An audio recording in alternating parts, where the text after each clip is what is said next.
Hi, this is Alex from Groovy Entertainment. Today we got another book on record for you. Today's book is Star Raiders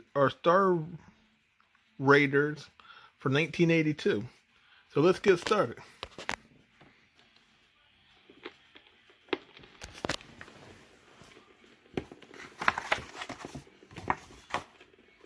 This is your Atari Star Raiders read-along book.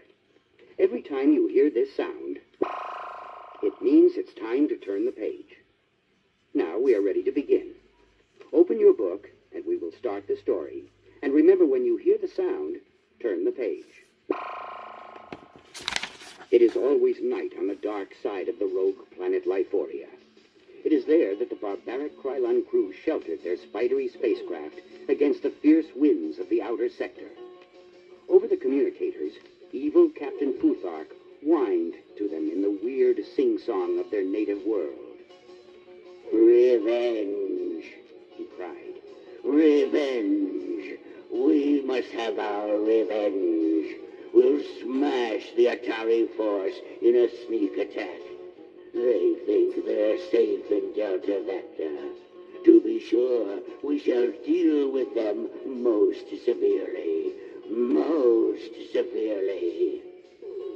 "Severely," echoed the bloodthirsty crew, laughing viciously as they revved up their mass accelerators and fired their retrojets.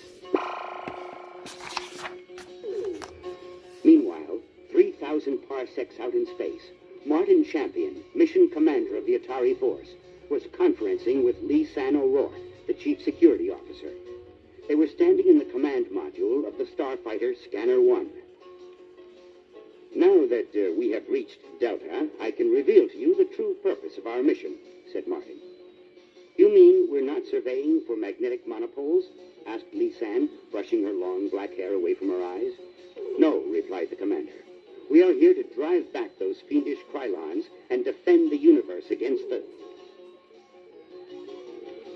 Suddenly, Krylons appeared on the Scanner 1's video screens.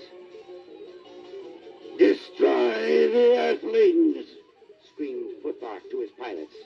"There are 7 of our ships and only 1 of theirs. The victory is ours. Spacecraft 1, attack!"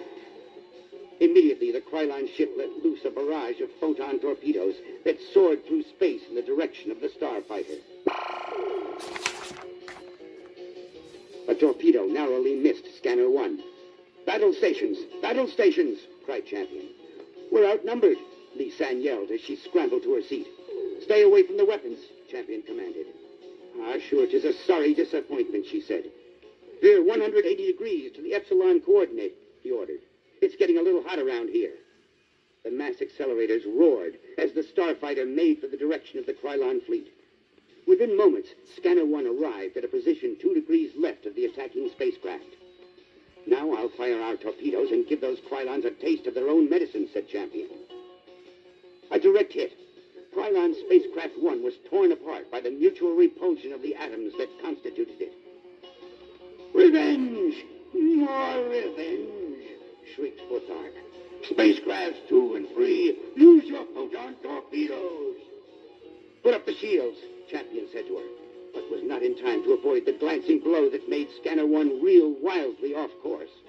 "What in the name of..." cried Steve as he was torn from his seat by the enormous force of the deadly device. "Steve!" Lee-San screamed as Champion smashed headfirst into the titanium wall. "He's unconscious.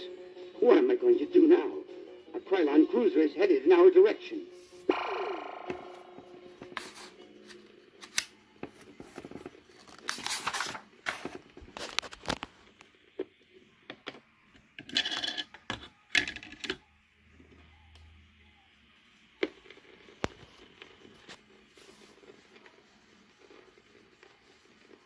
While on special mission in the Delta Vector, the Atari force is ambushed by a Krylon fleet headed by the evil Captain Futhark.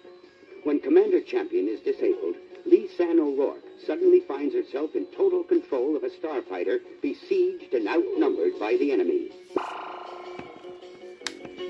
"Sweet saints of Ireland," Lee-San said to herself. "The cruiser is coming closer and closer. I have to get out of here." She swung the craft sharply in the direction of safety and narrowly escaped death. But I can't just keep running from them. I'll have to use those weapons.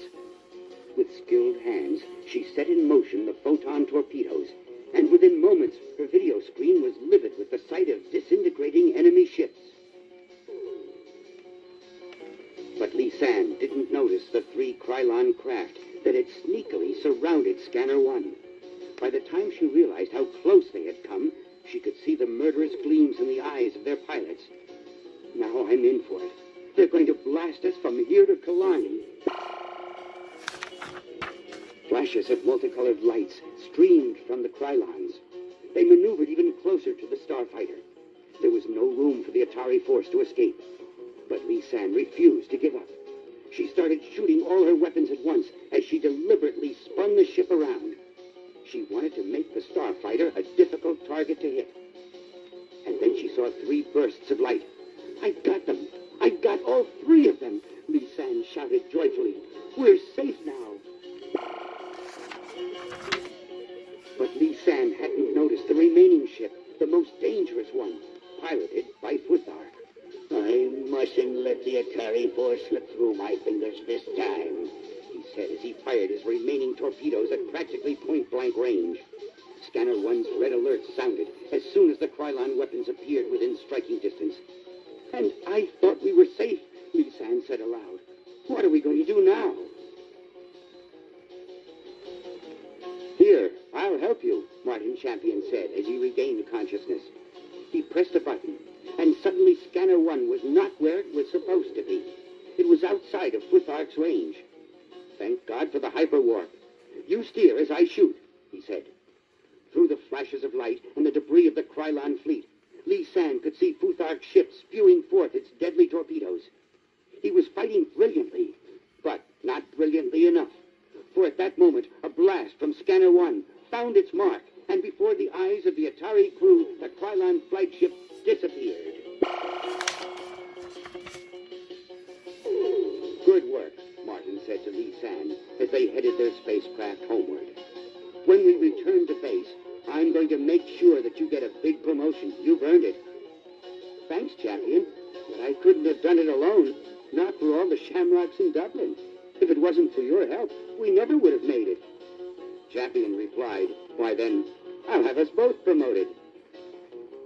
With the laughter of the Atari force ringing through the starfighter, Scanner 1 sped off into space in search of further adventures in its long struggle against the forces of evil.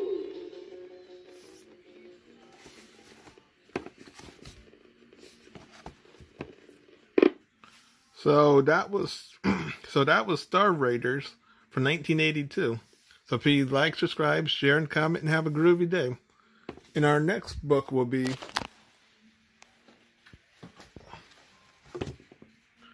Let's Go Marmaduke.